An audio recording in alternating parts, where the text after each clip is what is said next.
I'm Jabril. I'm Key. I'm Craig. And welcome. We're going to get into some new topics this week. So the first thing, which one y'all want to talk about first? Which one y'all feel the strongest about? Let's talk about setbacks. Setbacks? Yeah. Let's talk about setbacks. So when it comes to setbacks, I guess, how do y'all deal with setbacks? Sometimes I tend to get in my head a lot, or I'll be stuck in that moment. But over the past years, or just with dealing with different things, I started asking myself why me? But then I had to take a step back and literally rephrase that question and say, what is this teaching me? So I think during setbacks, I just look forward to knowing that out of this I can learn something from it, get back up and dust myself off and just get back to what I have to get back to.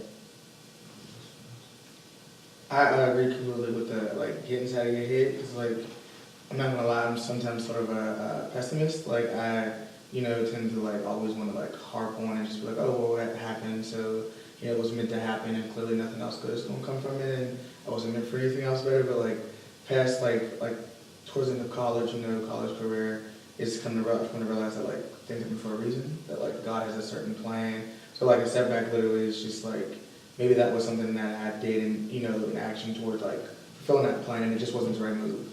And so that's not the end of the world. It's I just gotta come back from that, and I can't let it consume me, because then I'm just gonna be stuck. Setbacks are hard though too. They definitely are. Yeah, especially depending what happened to you or what situations you're going through. But I think just at the end of the day, you just gotta know that whatever situation you're in is always to teach you something. Exactly. And I think once you can finally realize that, you'll look forward to setbacks as, okay, I'm in this position, but how can I get out of it? Or what is it trying to teach me? That's just how I take it. You can't let it define you. You can't let it be that's it. You can't. That can't be the lesson. That can't be the loss out of it. You have to turn that into okay, well, cool. So the next step is to turn this setback into a win, or just to learn from it, so that way the next time I'm not so bent out of shape about it. But I also I think we have to go through setbacks in order to learn that they are, I don't want to say good for us, but they kind of are good for us. You know what I mean? I feel growing up, when you hit setbacks, no matter what it is, it's you don't really know how to deal with it at first. When you first going through those setbacks, you don't know how to deal with it. It's almost as if it's oh, this is something to do. This is something different. Yo, why did this happen to me? How do I move forward? Do I just leave it alone now? Yeah. And I think as I got older, I started to try to really understand, like I said, try to understand setbacks and try to understand how they work in my life. I think what are some of the biggest lessons that y'all think we learned out of them? For me, I could say going into my freshman year in high school, I was always the one, I ran tracks pretty much since I was 6, so it was more so I felt I was on top of the world as a young athlete, and I was fast for my age, so when I almost become a freshman in high school, I was so excited, I was ready, I was yeah, I'm finally in high school, my name can get on the scene and everything like that. But one indoor track meet, I had pulled my hamstring, and it literally blew my mind, because when I was little, I never had any injuries, so I didn't know what an injury was or what it felt like. But I can say during that time, it really pushed me back to think what is this trying to teach me? And for a whole month or so, my mom, anybody could tell you, I really didn't want to talk to anybody. I was going through the motions. I would be at practices watching everybody do what I loved at one point, but I was hurt and I couldn't do nothing about it. But I think during that time, I also grew in my faith, and that's when God was trying to tell me, you got to humble yourself. And I think during that moment right there, in that setback, to be honest, it did the whole 360 for my life. Not just with track, but just how I thought about things, how I looked at different things. And I also used to like compare myself to others, especially in the track world. I was like, well, I used to beat her, but now she's beating me. Like, and God had to show me a lot through all this, but it was definitely a setback that I think, looking back, I wasn't happy with when it happened. But when I look back over my life and how my freshman year from college to freshman year from high school, it literally taught me a lot. And I think sometimes, like, you be in a situation, you're like, God, why am I going through this, or why, like, why this happened to me? But when you actually evaluate it and look back, it's all happening for a reason. And I think I'm actually proud that I went through that moment early and not now. So yeah, it was definitely a setback. And even though, like we was talking about defining yourself, I think when you know what you're capable of, you can't let things define you. So I think all through setbacks, it's also helpful. In the moment, you stuck, you miserable, you mad. When you look back at it, it's helpful, and it defines who you actually are. Definitely. I mean, I would say, like, I don't know, it wasn't just like with me, but growing up, I would say like a big setback for us was like a family of 7. We moved around a lot. Like, I think I've moved around to different houses within my city since I was like 2. And like, you can say that's a setback because I was always in a different neighborhood. I changed schools a couple times and stuff like that. And like each like time we moved was because of an issue that like my parents foresaw as like a setback for them because they didn't go to college, or like they felt that they didn't have the best for us. And they would like later on like and even ask like, what do you like in some sense of way like resent us or hate us because of those setbacks? And for me, it was a teaching moment. It just shows me what like how I want to live as an adult, or how like from them, not to say it was bad. And growing up through that, and at an early age, I realized that like, yeah, we don't have what other kids have and things like that because of those setbacks. But to get over it is just to realize like what comes next, like what to look forward to, and to use that as something to like build off of. And again, like we said, to learn from. And like very humbling that like I'm not going to get what I want. And it was always like when we're kids, you're not really told like, oh, it's a setback. You're told you're always going to get your way. And so we think, okay, well, we can get our way by like, you know, being successful and all of that. And in a sense, it is the same thing of them like, you know, tricking our mind into wanting to achieve so we can get our way. So that way we don't have setbacks, but setbacks will come if you're the richest person in the world. You can have a setback. A setback could be anything that like stops you dead in your tracks. And I feel like as a kid growing up, like just towards like teenage years, I was very aware of like, okay, setbacks were like a common thing. Like a setback could be anything, not passing a test, you know, anything. Like simplest thing is missing a bus and now you're late to somewhere. Like that's a setback, and that can alter your entire day or how things work out for you. But you can't come to the next step with that issue. You have to come there as if like, basically like knowing that that happened, but you're willing to get over it. You're not going to harp on it and constantly like throw that back up into your own face. Yeah, I definitely think sometimes setbacks are a way of God's just trying to get our attention. I think you try to go through life and think you can do everything on your own, but you will have a setback along the way. And I think it really is God just trying to get your attention to stop, let you think like, you don't got this on your own. Like, I'm in control. And I definitely think, like, even what you were saying with your parents and growing up, it's all just for God to get our attention. So I think setbacks, like I said earlier, we do like harp on them in a situation and we think of why, but it's just for God to get our attention. And especially if you're paying attention, you'll see that it's helping you.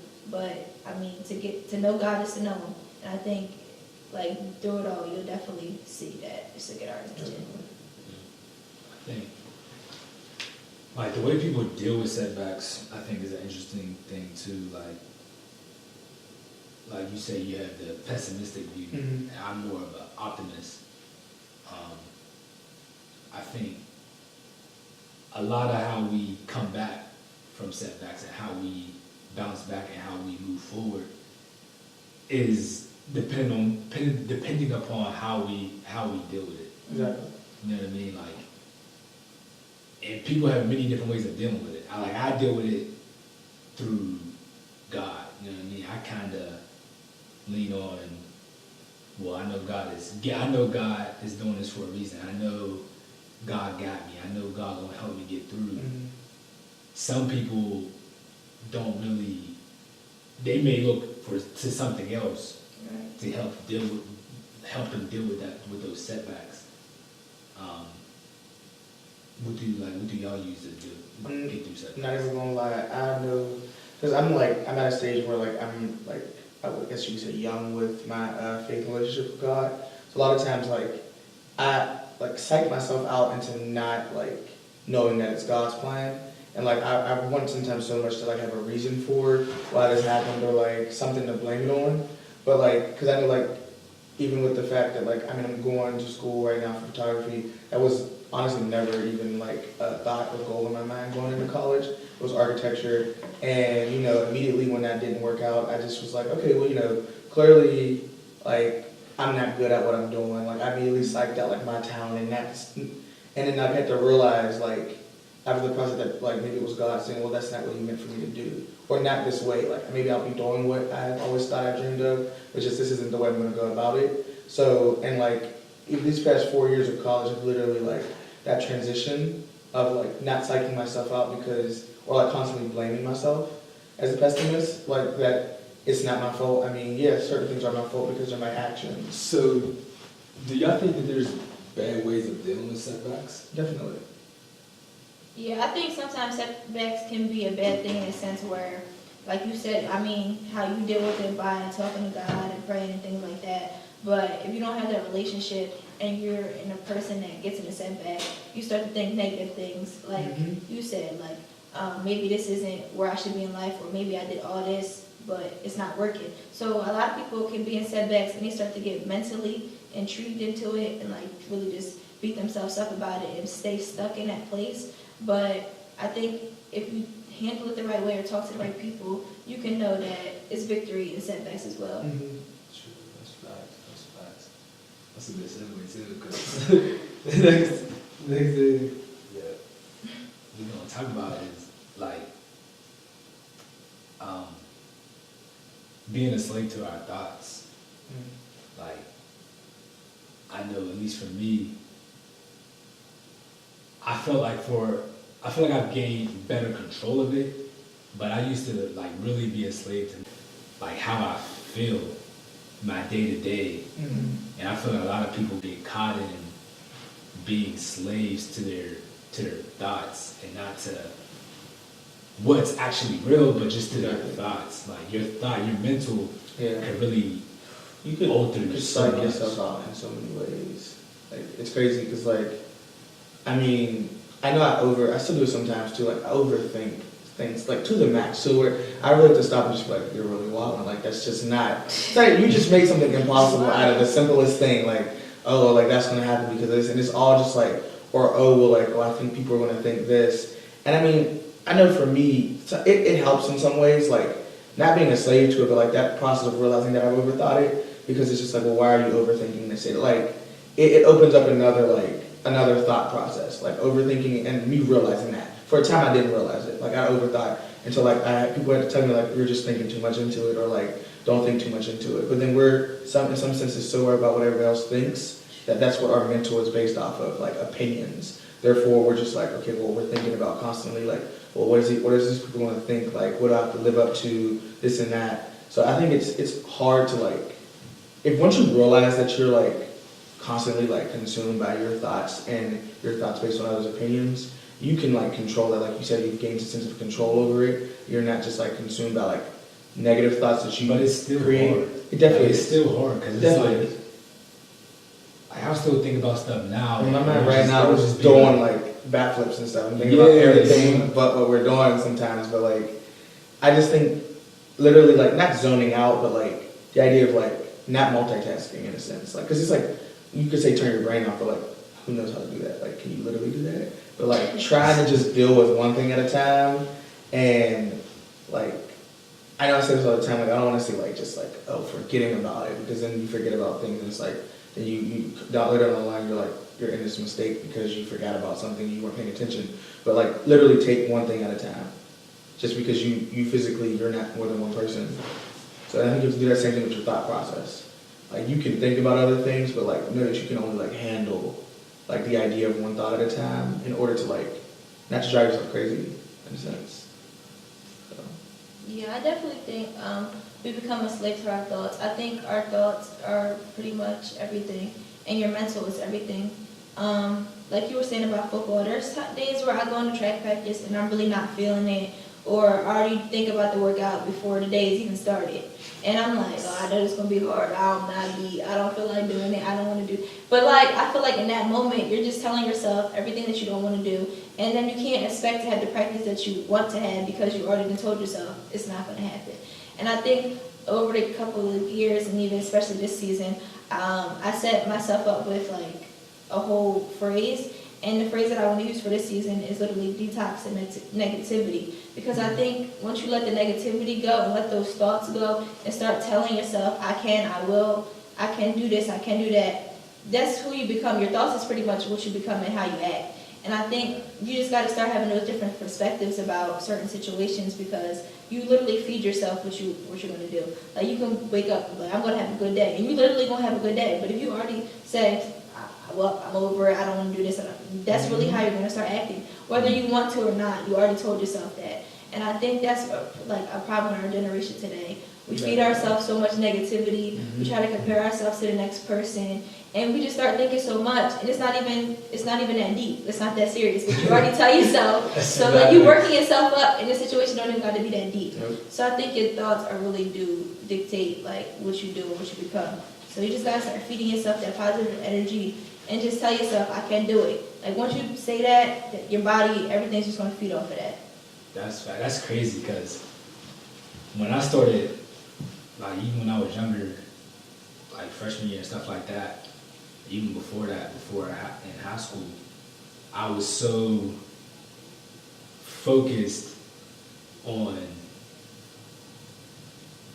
where I wanted to be, and so focused on how everybody else was doing, that it was like, it was destroying me. It was like, all I could think about, man, I'm not, dang, they right here, and I'm still right here. Like, I'm trying to get here, you know, or this person, shoot, we was right here, now they right there, like, and I'm just right here, like, what, and you start thinking, like, well, what do I gotta do, like, why is this not working, or why is it like?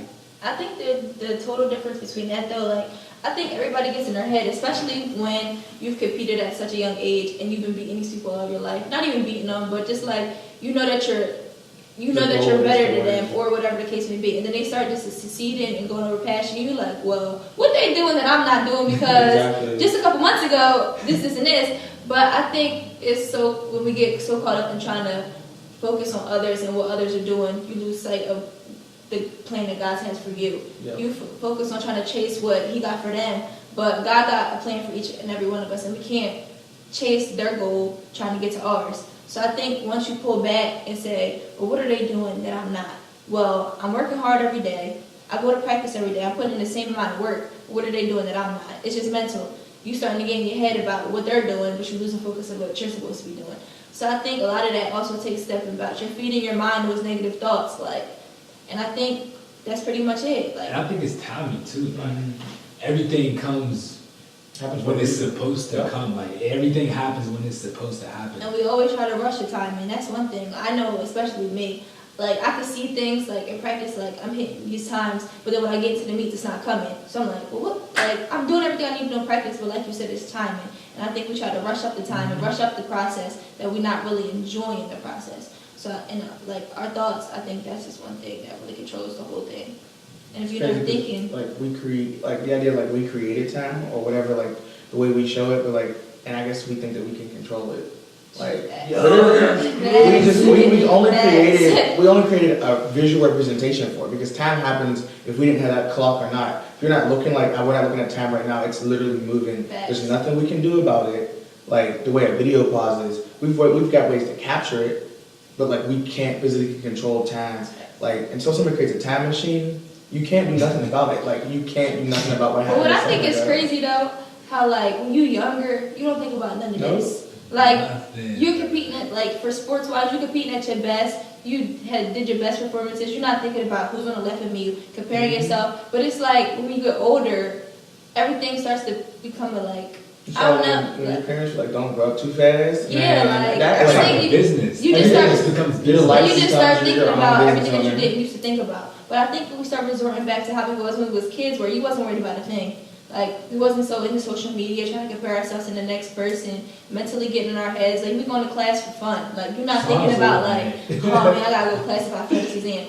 In middle school, if I failed, I said, hey, well, like, it wasn't really a thing. But I think from, like, how we grew up to now, like, society's really changed our thought process and how we look at things. And I feel like everything is such like a comparison, and nobody really has their own thoughts. Like, you're just thinking how the outside world thinks. And I think it's also like what we go through and how we go through it and like who we are. Like when we're becoming, like we're all, like we're young right now and we're trying to become who we're supposed to be, who God has, you know what I mean, called us to be. Exactly. And in that process, like I was listening to a song the other day, it's called Change. And he just kept singing it out. I changed. And he was like, how you supposed to stay the same if everything around you changed? Mm-hmm. And I was just like, wow, like we're gonna change. Like, it's inevitable for us to change and grow. Like you cannot stay the same and you can't be who you're supposed to be and not change. The issue is when you try to stay the same and the world around you changes, and that's when you fall behind. Right. Like I think there is a good and a bad change. Like obviously you can change in bad or good ways, but you have to change. Like you can't do the same things that you did. So you have to be willing to. You have to be willing to accept the fact that you can't not change. People just want to stay the same so much that it affects everything. Like, and it just affects. You can't deal with. People just can't fathom the idea of, oh well, time's moving and like the world changes around me, so I need to adapt. It's not like saying you have to change the craziest thing about you, but just the idea that like every second we're changing, things are changing, thoughts, everything about us are changing. And I think people so use this word change in the sense of like, I want to change this, I want to change that, but they're not doing nothing to change. Nope. Or I want to change this, or I want to change that, and they're expecting God to do everything, all the work, and they not do anything. For example, like, people be like, well, I want to change my attitude, or I want to change how I train, or I want to change my work ethic, or I want to change going to the gym, but they just still sitting down. Yeah. Like, you gotta be willing to put in the work. You can't just say you want to change and not do nothing about it. I feel like the word change is like all they need. Like they're just like, okay, I'm gonna change this, and then it's just, they're speaking out to existence. It's like, okay, they're gonna do it, but no, the idea is trying to change. You have to be willing to try. You can't just be like, I'm gonna change this, and like you said, not put in the work, because it's like, okay, you said that out loud for everybody else around you, because again, you care about what everybody else thinks. So like, what are things that y'all, have gone through that has forced y'all to change, but I guess like explain the process, I guess, of like going through that change and how like the different elements that you dealt with or that you might have battled with in yourself to get to that change. I think just literally this topic itself, I think one thing that I really had to work on changing was my thought process and my mental, because especially for track, mental is like 90% of the sport. And I think just changing the way I think, changing my attitude and how I came to practice, and changing my attitude and how I wanted to run. Because like, I feel like this is what God has called me to do. But if I'm going in every day saying, I don't want to do this, I don't want to do this workout, this is going to be hard, it's like, well, what are you giving back to God? He gave you this gift, but you complaining about it.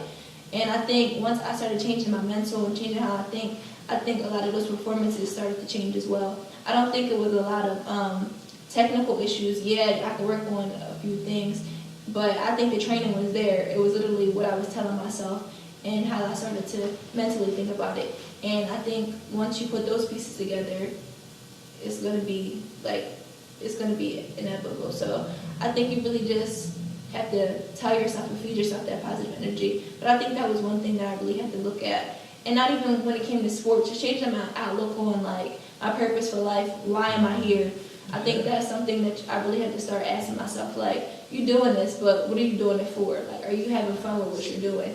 And I think once I started answering those questions and seeing those different things, a lot has been revealed to me. So I think just changing literally what's my purpose, changing my outlook on life, changing my thinking, looking at different perspectives, and changing who I was surrounding myself with. Because if you don't have people that's going to pick you up and bring you closer to your goal, then you got to let them go. So I think you just got to start changing those different things. But I think that's one thing that I really started changing, just the whole perspective in my surroundings. That's crazy. And that's crazy because I know my sophomore year, really my freshman year started, but I began to change. Like my perspective started to change on life. Like I just started, I watched this one video, it was like, I wouldn't say that video in particular changed my life, but it was a tipping point. Mm-hmm. Like it was the final thing that was like, all right, yo, like I get it now. Like I understood it wasn't no longer just about myself or what I wanted or what I was going after. Like I understood, I started to see the bigger picture. But I felt like I had to. It was inevitable. In order for me to get to where I wanted to get, I knew I had to. I knew I had to get to that. Yeah. Get that. I'm change. telling you, like, it's crazy that you say that because, like, you could be doing something and you could push it off, like, whatever the situation may be, like, oh yeah, I'll get to it later or I'll do it. But God would definitely keep letting things happen so you have nothing else but to move, but to change. Like, a lot of things would happen in life where you like, okay, I know I gotta change, but I'll get to that later. But no, like, God would literally make you go through situations where you have no choice but to move on. You have no choice but to literally get out of that comfort zone and move to better. So I think, yeah, just change is a big word. That word you said, comfort zone, was like, that idea, like, even like, I think me and my twin brother went to go to this, he went his like sophomore year in high school to this like summer camp thing. It was like Black Male Leadership Development Institute or something through Pittsburgh. Mm-hmm. And he didn't want to go to first year at all. And like, because it was during our birthday, and it was like, why do you want to miss your birthday? And I went to second year with him. And I remember not wanting to go. My mom was just like, well, y'all are going. You don't have a choice. Mm-hmm. And like, in high school, like, and I did the same thing in college. Like, I used to like conceal the fact that I could draw. Mm-hmm. Like, no one knew that unless you actually knew me. And basically, I got caught drawing doing a presentation the one time. And I'm just like they whole had asked if anybody was like talented and had any like talents, or whatever. And I just sat there and just didn't raise my hand. And like, cause I was in the comfort zone of like not being singled out, like, you know, just like knowing everybody and just going with the flow type thing. And it was like that program that was like a big, like, it pulled me out of my comfort zone in high school. And like, it just like showed me that like it was okay to like just be, not in a sense different, but like not be afraid to like say you have talents when other people say they don't, or if your talent is something completely different from someone else's, like don't be afraid to share that. And it happened again in college because I went to college with the idea of ever since I'll be an architectural engineer, do this and that. Cool, you know, it makes money. That was the idea. I mean, who doesn't want to make money? But it came towards me not getting into the programs I wanted to get into. And I was like, all right, well, I'm just going to transfer and do it at another school. But like, I was still like in a comfort zone of not sharing the fact that like I have another talent. Like, that I love art, I love history and stuff, because I felt that like in high school that was nerdy and like I didn't want to be singled out and things like that. But accepting that, like getting out of that comfort zone by force, because I had no other choice. It was either that or I'd drop out of college. And that was like something I didn't want to do. So getting out of that comfort zone has gotten me to where I'm at right now with everything, like with my, you know, I don't mind sharing that I'm an artist, or the fact that like I do photography now. Like, I think I'd be still struggling trying to do engineering if I hadn't accepted the fact that like the idea of a starving artist was something that scared the hell out of me. Like it's still scary because I'm low-key still on that borderline, but like I've been able to like take control of my own, in a sense, destiny that people create. Because I know God has a plan, but like people tend to tell you, oh, do this, do that, you should do this, what's better, and they want to give you like little like examples, little tastes of what's better, so that you follow that. But, like knowing that like it's really my decision helped me really like just like get out of my comfort zone and explore everything else that I was like, I guess, hiding from. So that was just a big help for me. Because I, like to that, what you just said, with comfort zones, it's like, what I started to learn is that in order to get out of your comfort zone, you have to want to get out of it. Like you have to really want it. Like, I know for me, in order for me to get what I wanted or to reach this goal that I wanted, I had to like literally be uncomfortable with where I was. Like I had to, and I had to go after whatever I wanted. I had to like literally put everything I had into getting there. Like you have to I feel like with change, you have to, your priorities change. Like your priorities change. What you want, whatever you're going after. Inky Johnson said, he said, when he went through his injury or whatever, he said his perspective on life changed. And once he went through his injury, he started seeing life for what it really was. And he stopped chasing dreams, he started chasing his purpose. Because with his purpose, his dreams are cool, but his purpose is going to take him a lot further than his dreams could ever take him. True, you can get injured today or tomorrow, and you gotta have that purpose. Because I feel like a lot of, especially athletes in general, we always get caught up on that $1 million dream. Oh, I want to be in the NFL. Oh, I want to go pro. I want to do this. I want to do that. But it's like all that stops eventually. So what's your life and what's your plans after that? And I think, especially when it comes to college, we build this identity into the sport, and it's literally like, so what's your name? Who are you? And the first thing we say is, oh, I'm such and such, and I'm on this team. But it's like, what's your identity after that? And I think if you're not willing to find your purpose, or How do you think you found that though? I don't know.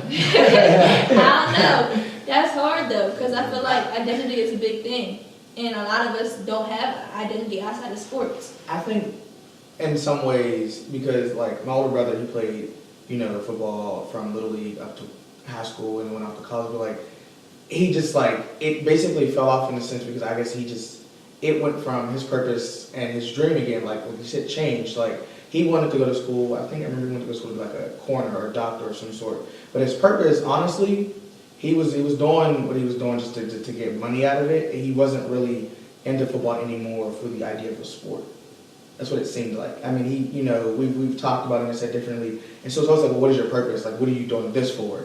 And, his purpose and his dream didn't align. It was like, sometimes your purpose, like, not in the sense that your purpose changes, but like, you might not automatically know your purpose. Like, you might know what you want, or like, you may have, like, it might be there to you, but God hasn't shown you what your purpose is.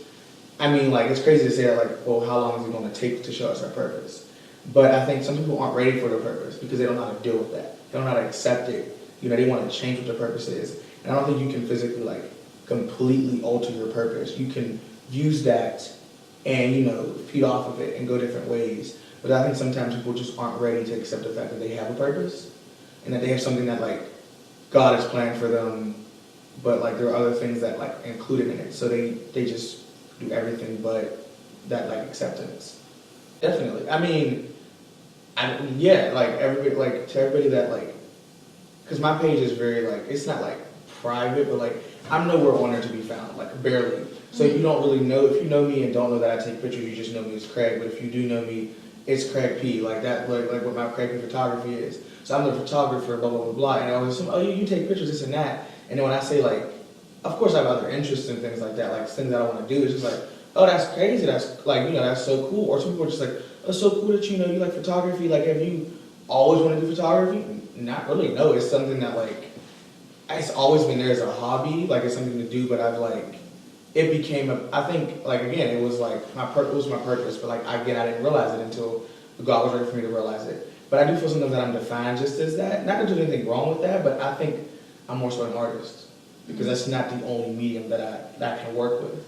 And people don't realize that, like, the school even, you're a photographer, we're separate from arts and architecture, from business, from engineering, any other field, like, we're not seen as artists, like, even though we're meant in, like, in a sense, we're forced to take every art class given through this university, but we're called what we're majoring in. Just like if you're an engineer, you're called, mechanical engineer.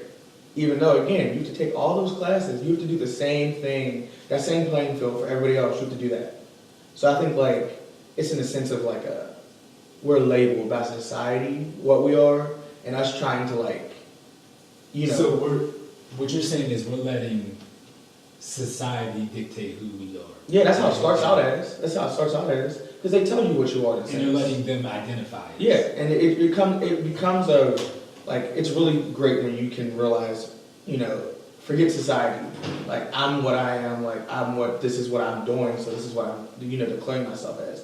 we're we use definitions that society's created, but like, we're what we are. Like, I'm an artist, you can consider yourself an athlete, an artist as well, a creator. You can be anything, but like, what they prominently see is, oh, you're an athlete. They don't see that you have other aspirations. They say, okay, well, your time should just be completely dedicated to this sport because it's doing phenomenal things for you. I mean, they don't really know or care the reasons of why you're dedicated to the sport you're dedicated to. So do you feel like sometimes you're put into a box? Primarily speaking, like, I think pretty much like what he said, that we all get labeled as that, oh, you're an athlete. But it's like, who really am I? Do you really know who I am outside of that? And I think that also came about like with my mindset and my thinking. I wanted to get out of that box of, oh, she's just an athlete. I wanted to look more into life. Like, how can I help people? How can I do this? Like, see me as something outside of how an athlete.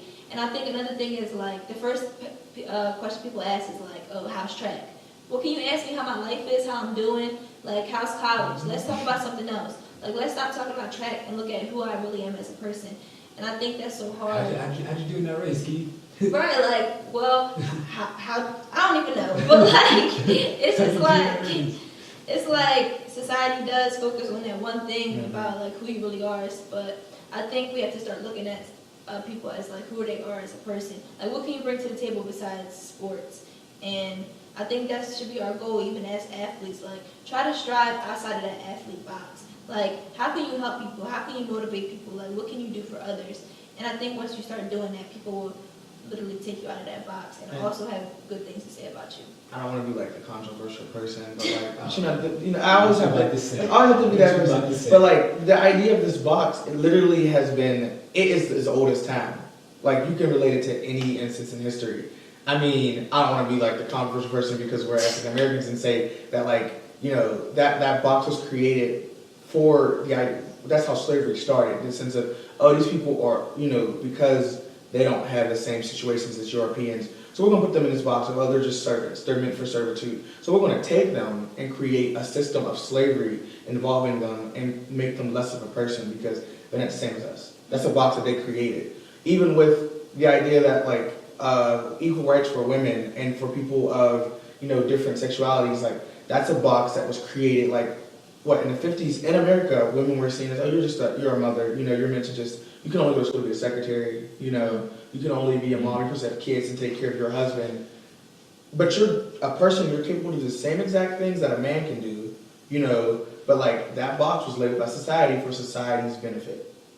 And like, it only comes into when we decide we want to break outside of that box, that we really like, I feel like that's when we really, in a sense, to bring it back to like, we like realize our purpose, or we like get a chance to view it, when we're willing to, willing to change, we're gonna be willing to see our purpose. If we're just, okay with what society tells us, or what like every day we're just going around and just like, okay, this is happening to me and it's okay, I'm okay with that. We get stuck, where we're left behind, we fall back. It's a setback in a sense. Interesting.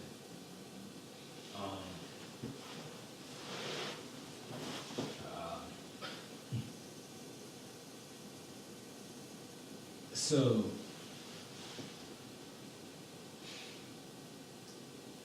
I feel like, let's talk about performance and like how it affects us. It's literally just in my mind on pitfall. It's literally just in my mind on pitfall. Man, performance is like, it can be one of the most like, not living up to a standard of performance can be the most like, one of the most scariest things. I mean, because for me, I'm asking people to pay me for the ability that I claim that I have. And to perform at that same level consistently every single day. Like, I can't be like, oh, well, they're referring to a photo shoot I did 2 weeks ago that they loved. I'm gonna do it again, but like, oh, I don't remember how I did it because I wasn't paying attention. Or I wasn't like learning as I was, going along the process. And it's a setback. And sometimes I, like, for the longest with my career, if I want to call it that, so right now, I was like afraid to like, assert myself because I was afraid that my performance was low. So pricing for example with photography, it can range from free to thousands of dollars. But like you gotta be willing to set that price and stay with it, and know that your performance is gonna look to what you're asking people to pay you. And a lot of times I'll be like, well, I already know. Like sometimes I will say to myself, I don't know if I'm gonna do a good job, so I'm gonna wait, or I'm not gonna do this and that. But I'm, psyching myself out. But I think performance level, it's a big because it's like it's created by other people, but we create our own performance. Like we in our minds tell us, okay, well I'm at this level, I'm intermediate, or I'm excellent, or I'm above average. But like situations can change that. Like our thought process can change that instantly. One like mess up or something can be like, well maybe I'm not the best of the best. Maybe I need a little more work. Since we don't need more work, but it's just a constant like up and down thing sometimes. Yeah, I think performance pretty much plays hand in hand with mental and how you start thinking about things, because every day like you're striving to be that better person, that better you, but when your performance isn't lining up with the work that you're putting in, it's like, well, what am I doing this for? Or is this really going to come to pass? Or am I really going to get better at what I'm practicing? But like, I think, like I said, it really lines up with your mental. And even like competing as a track athlete, like we put in work 24/7, and then it's like you go out on a meet and you don't hit that PR, or you go out on a meet and you're like short of that goal, and then like you have your coaches or your teammates looking at you like, well, what you doing? Or like, but you like, they don't understand like you're human too, and they gotta realize like I'm trying my best, I'm putting in the work, I'm doing this, I'm doing that. And I think that's what it plays with mental, and especially if you're not performing how you want to, it really can tackle your mental. Yeah. Like you just start thinking like, why am I doing this? Is this really what God called me to do? And everything like that. And I think I had some thoughts like that too, where it was like, I had this like a low point. I was training hard, but everything wasn't aligning up with what I was doing in the meets, and I'm like, well, am I really supposed to be doing this, or what am I missing, or what am I not doing? But then when you have to draw back and like, well, what are you feeding yourself day in and day out? What are you putting into your mind? And I think once those things start to align with different things and different things that you're thinking, that's when you really don't have to think about like your performance, your progress, stuff like that. I mean, I want to ask you, because I've been with you when you've been training and like when you're trying to improve your performance. Like I will never know like what exactly like what your mind relates to it. I mean, I know what I see and like what you tell me your goal is, and like even when you're frustrated at things, I mean, I can still never relate because I'm not you, and we're again on a completely different levels. Like for you, how do you deal with like your own performance, your level, or like just like how do you deal with that mentally, or even like keeping yourself motivated to try again? If I would go work out with my brother back at home, we do drills and I would get the drill wrong, I would just keep doing it wrong, it would bother me like so much. Like it would eat me up so much. Like he would be upset that I'm doing it wrong. But I always got this thing, I'm like, the better that I'm fighting within myself, there's no way you can be more upset at me than I am at myself. You know what I mean? Because I'm way more upset than he is, right? That I'm doing it wrong. And so I remember the one time, it was late night, it was like 1 o'clock in the morning. We was back at home over break. And we was doing the drills, and I kept getting this one drill wrong. I kept making the wrong step, the wrong pivot. Every time we came out the back pedal, I would open up, but I would open up the wrong way. And it really bothered me, right? So he took me home. It was like 2 o'clock in the morning. And I went. And it was just on my mind. I was like, nah, bro, like that joint bothered me. Like I couldn't even go to sleep until I got it right. Like that's how much it was affecting me. Like I couldn't even go to sleep without making sure that I got it right. I went into my living room and I just practiced it. In the living room, I'm always upstairs, sleep, whatever. I was like, I gotta get it right. I just can't. So I did it. You just keep it in bottled up, and then somebody say something, you just start snapping, but you don't want to. You don't really want to, or you don't intend to, but it's just like what you're going through inside. It's just like, and you're really not trying to share it with other people because they don't understand. It's a wrap. Thank y'all for joining me today. You know what I'm saying? Thank you for having us. That's it, y'all. Stay tuned. Subscribe, click the link, all that good stuff.